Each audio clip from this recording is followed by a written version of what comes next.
I was at a dinner party a while ago, and I found myself sitting next to a woman that I'd not met before.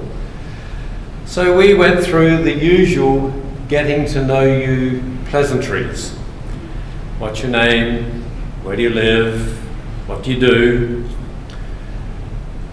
Now, I've been a Unitarian Universalist minister for a long time, 36 years.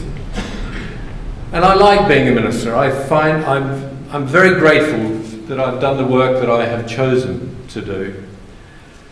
But in social situations like that, I often wish I was a plumber. Because I rather dread being asked what I do. And that was particularly the case when I was in the United Kingdom, where, let alone being a minister, just going to church is a sure sign of mental deficiency. I dread the question because invariably I get one of three reactions. The first reaction is that I can see the instant look of fear in their eyes. Their eyes dart to look for the nearest exit. They're obviously terrified I'm going to get all evangelical on them.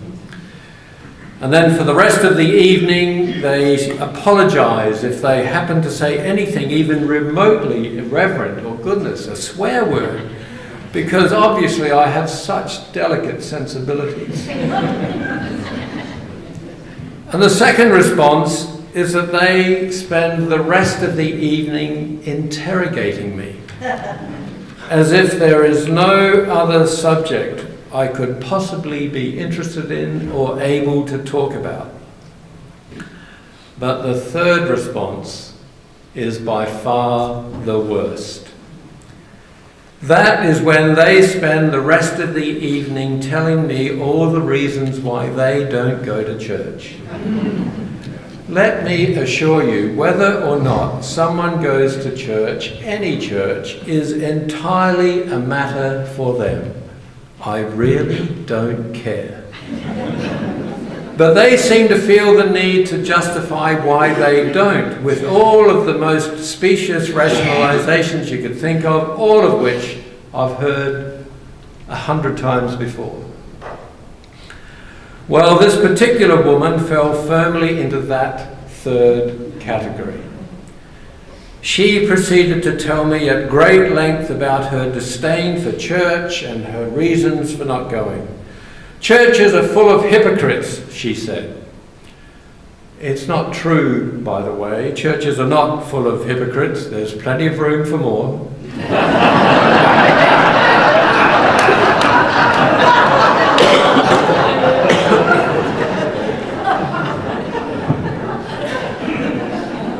Religion is bunk, she said. It's nothing but superstition and nonsense, and think of all the wars that have started because of it, blah, blah, blah, blah, blah. Well, I was trying to keep my head down. I was intensely interested in my Brussels sprouts. I was a guest after all. My brother brought me up properly. I know it's not good manners to start an argument at somebody else's dinner party. But then this woman said, and anyway, going to church doesn't make you a better person. Well, it was then that I kind of snapped. I turned on her. That is exactly where you're wrong, I said. Going to church does make me a better person. And that is the whole point. I go to church in order to be a better person. Not a better person than you, or a better person than anyone else, a better person than I would be if I did not go to church. And how could it be otherwise? Going to church reminds me of values the world would otherwise too easily make me forget. Going to church puts me in the company of the wisdom of humanity's great spiritual teachers and exemplars, and it holds me accountable to what they taught and how they lived. Going to church means I learn the stories of everyday folk who have overcome great adversity in their lives with serenity, with equanimity, through the steadfastness of their faith. Going to church means I hear poetry and music which touch my soul, which comfort and inspire my sometimes tremulous and fainting heart. Going to church does not make me a better person than anyone else. It does make me a better person than I would otherwise be. It makes me a person who is trying to pay attention to the business of being faithful in life, faithful to life, holding myself accountable to that which is greater than myself. I go to church because I want to be a person of faith. Faith. What is faith? Well, the other day I came across a definition of faith I had not encountered before. But before I tell you this definition, let me ask you a question. How would you define faith? If you worked at the Oxford English Dictionary and were responsible for words beginning with the letter F, what would you say about faith? And I was once at a dinner party, and yes, my life does consist of nothing but dinner parties, where another guest did work at the Oxford English Dictionary, and he was an expert in words beginning with the letter P. So how would you define faith as an objective phenomenon in human life? Perhaps more interestingly, how would you describe faith as a subjective phenomenon in your life? What's the basis, the reality, the significance of faith for you? Well, the definition I recently encountered was, faith is believing things you know are not true. Believing things you know are not true. It is a rather cynical definition, it has to be said. But then Mark Twain was not known to being entirely without criticism of the many foibles of organised religion. Luckily, we're not very well organised. Twain's rationale was that if you know something is true, then believing it does not require faith. Therefore, faith is believing what you know is not true. When I was a student for the ministry, one of the subjects I had to study, I was given no choice in the matter, was the development of Christian doctrine up to the year 461 AD. I know, wild and crazy times, right? Those first few hundred years were very important in the life of the emerging Christian church as it tried to make sense of itself.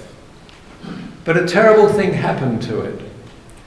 It got sidetracked into the mistaken idea that being a Christian meant believing the right things, or at least saying you believed the right things. It is the only major world religion which is based on the primacy of belief.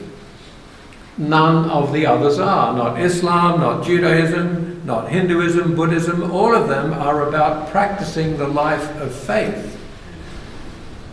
But early on, Christianity got stuck in the idea that it was all about believing the right things. This was largely thanks to the efforts of Roman Emperor Constantine, who for his own entirely political reasons converted to Christianity and wanted to impose his own hegemony over his empire.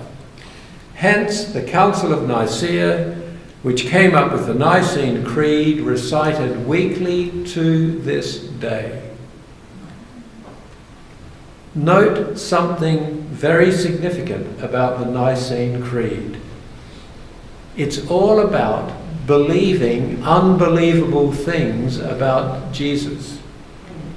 It says nothing nothing about what Jesus taught or how you might live as a follower of Jesus. It's all about saying you believe the right things. So the early church fathers tried to formulate it all into a coherent system of beliefs, separate from but consistent with the Judaism from which it had been hewn, and compatible with the predominantly pagan Gentile world within which it had taken root. What could it all have meant for Jesus to have been the Saviour and yet to have died so ignominiously, to have been both God and man? It was a great intellectual challenge, a puzzle over which endlessly to fret. So those early Christians kept holding councils, not just at Nicaea, but for the next century or so, at which bishops from throughout the Christian world would assemble to argue for weeks and weeks and weeks. You think congregational meetings are bad?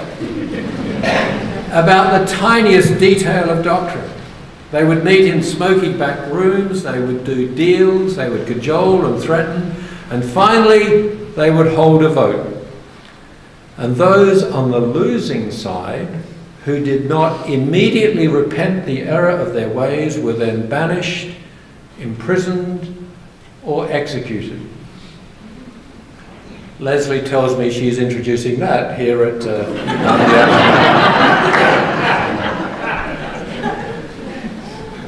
Anyway, it was Tertullian in the early part of the 3rd century who wrote this vast tome on the doctrine of the Trinity, trying to make sense of how 3 could be 1 and 1 could be 3, and each was separate, but they were all the same. And though Jesus was the Son of God, he was as old as God, even though ordinarily a Father does come before the Son.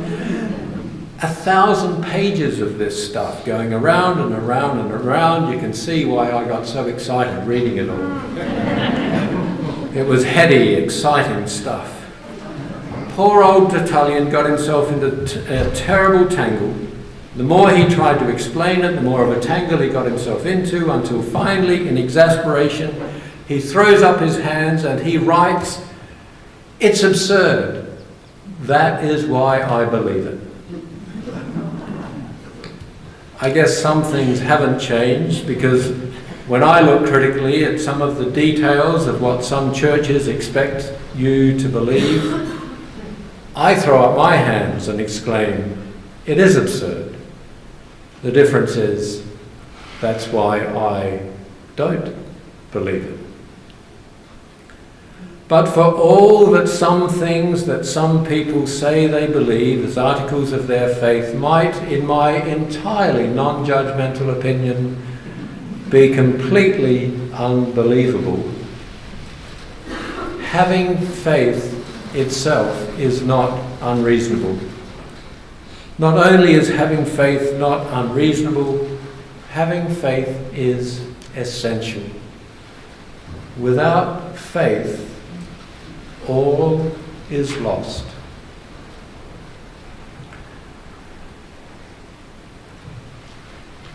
The story is told by a tribe in West Africa about the Sky Maiden. It happened once that the people of the tribe noticed that their cows weren't giving as much milk as usual. They couldn't understand why this should be. The cows looked as healthy as ever, the pasture was as lush as always. So one young man volunteered to stay up all night to see if anything was happening.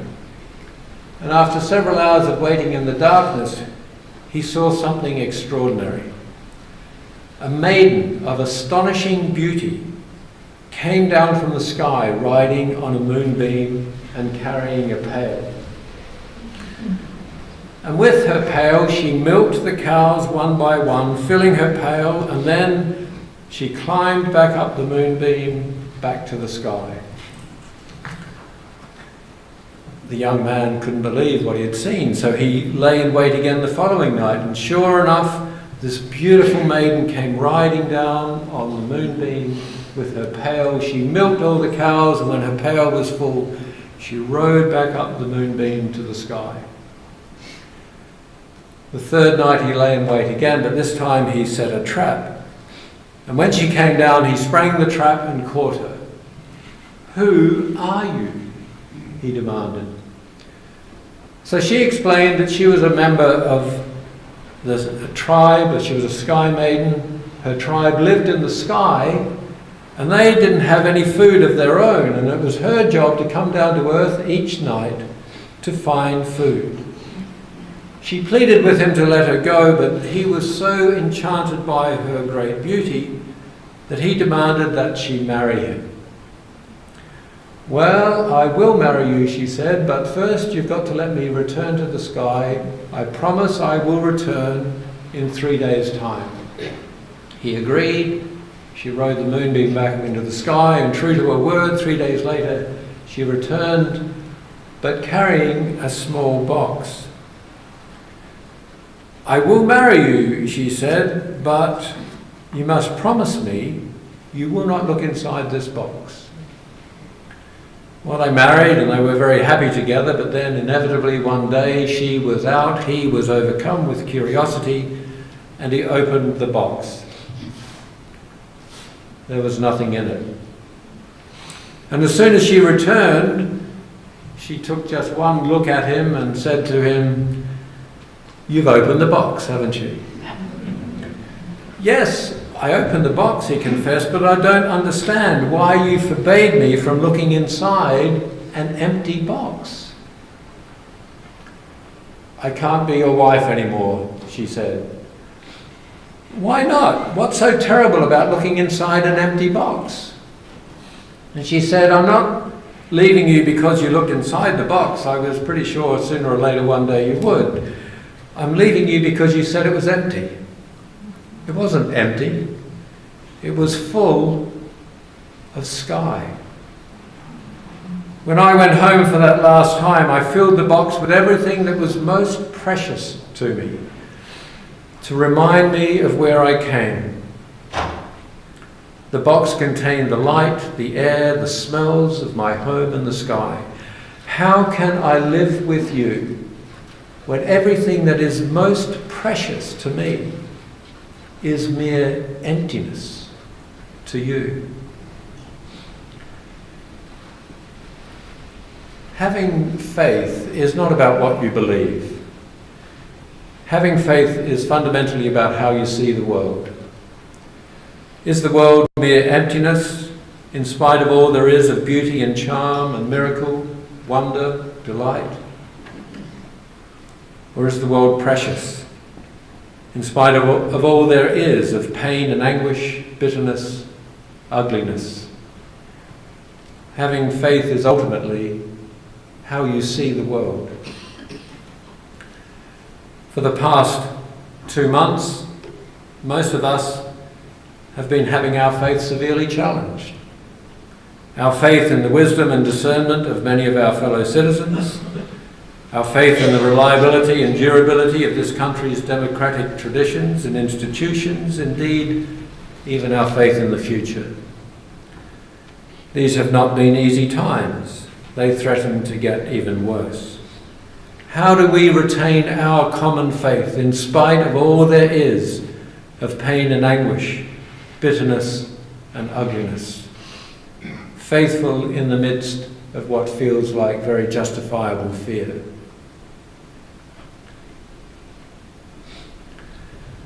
When he was 53 years old, Ed Guiton, an Englishman, went on a rock climbing holiday in Bolivia. He was a very fit man as a 53-year-old. He'd always been very active in strenuous outdoor sports, but one evening, after a satisfying but tiring day of climbing, he was back in his hotel room when a combination of high altitude and low blood pressure made him do something he had never done before. He fainted. And as he fell, he hit his head on the bedpost and broke his neck. A freak, meaningless accident. Ed Guiton is now a quadriplegic. My God, how would you cope if such a thing happened to you? How would you cope?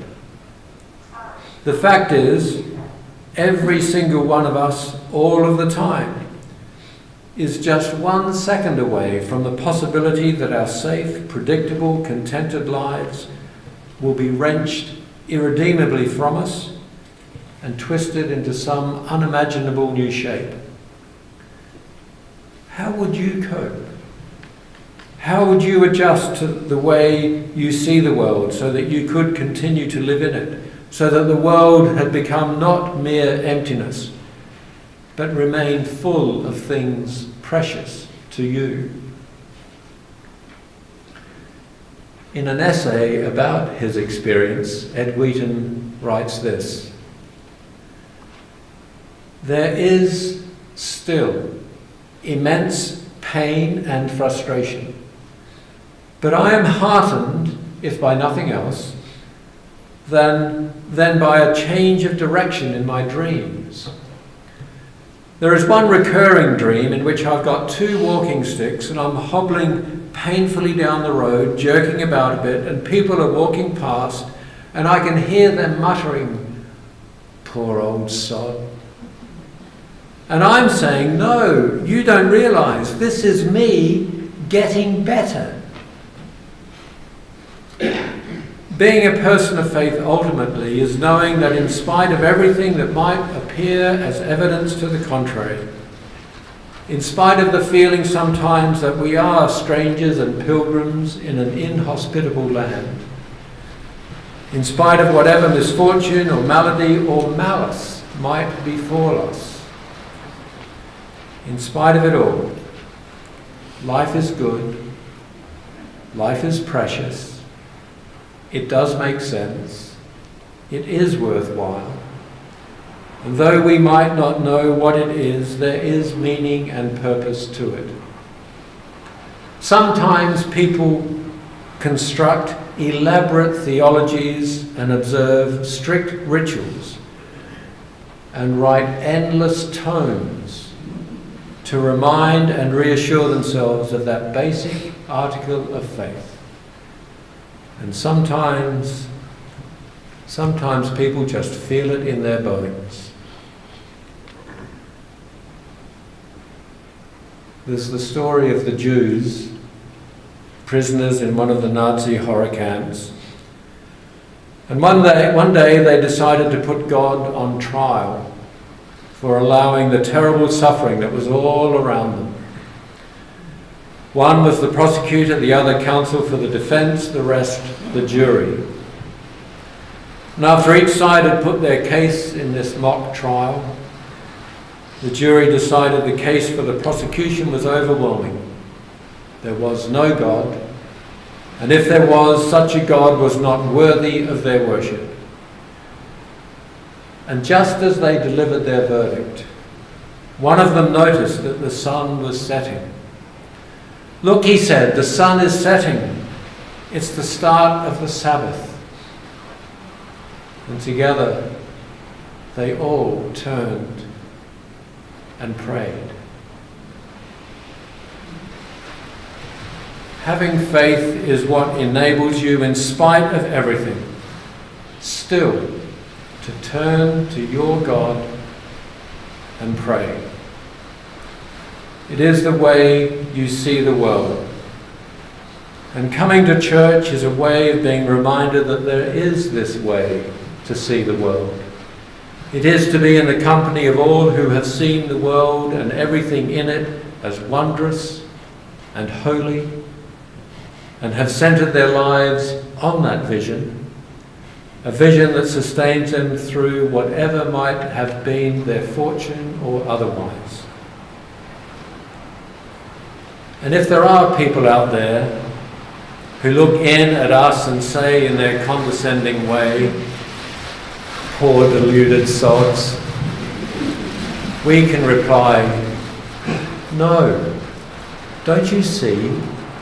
This is us, and we're getting better." Amen.